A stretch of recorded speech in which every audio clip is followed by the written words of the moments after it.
ঈদ উপলক্ষে রাজধানীর শপিং মলগুলোতে জমজমাট কেনাকাটা চলছে। পছন্দের পোশাক কিনতে ক্রেতার ভিড় চোখে পড়ার মতো।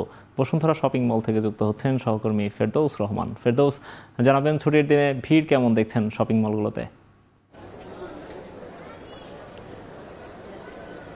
নুমান, আমি কিন্তু দুপুরের পর থেকে এখানে রয়েছি। এখানে তারপর থেকেই কিন্তু দেখতে পেয়েছি যে ক্রেতাদের ভিড় কিন্তু চোখে পড়ার মতো। তারা কিন্তু তাদের পছন্দের পোশাকগুলো ক্রয় করতে এখানে ভিড় জমাচ্ছেন এবং তাদের পছন্দের পোশাকগুলো দেখছেন, কেউ কেউ ক্রয় করে নিয়ে যাচ্ছেন।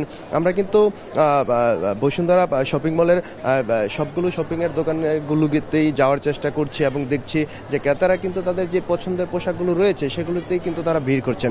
এখন বলা যায় যে ইফতারের আগ মুহূর্তে হয় কিছুটা ক্রেতার সংখ্যা কিন্তু কম দেখা যাচ্ছে। আমরা কিন্তু জানি যে ইফতারের পরেই কিন্তু ক্রেতাদের ভিড় আরও বাড়তে শুরু করে। দুপুরের পর থেকে কিন্তু ক্রেতার সংখ্যা অনেক বেশি ছিল।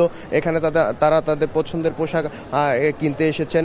বিশেষ করে নারীদের যে পোশাকগুলো রয়েছে, থ্রি পিস, শাড়ি এবং শিশুদের যে পোশাকগুলো রয়েছে সেগুলোতে কিন্তু তারা ভিড় জমাচ্ছেন এবং যে নতুন কালেকশনগুলো এখানে এসেছে, বিশেষ করে দেশি পোশাকের তুলনায় এবার কিন্তু বিদেশি পোশাকগুলো যে রয়েছে সেগুলোর প্রতি কিন্তু তাদের ভিড় লক্ষণীয় ছিল।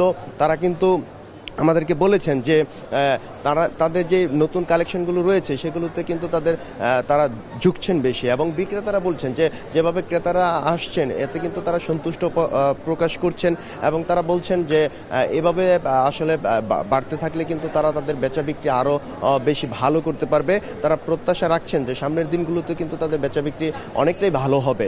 এটাও কিন্তু আমাদেরকে জানিয়েছেন বিক্রেতারা। আমরা ক্রেতাদের সঙ্গে কথা বলেছি। আমরা শাড়ির দোকানগুলো, বিশেষ করে যে জুয়েলার্সের দোকানগুলো রয়েছে সেখানেও কিন্তু ভিড় দেখা গেছে চোখে পড়ার মতো। আমরা জুয়েলার্সের দোকানের পাশাপাশি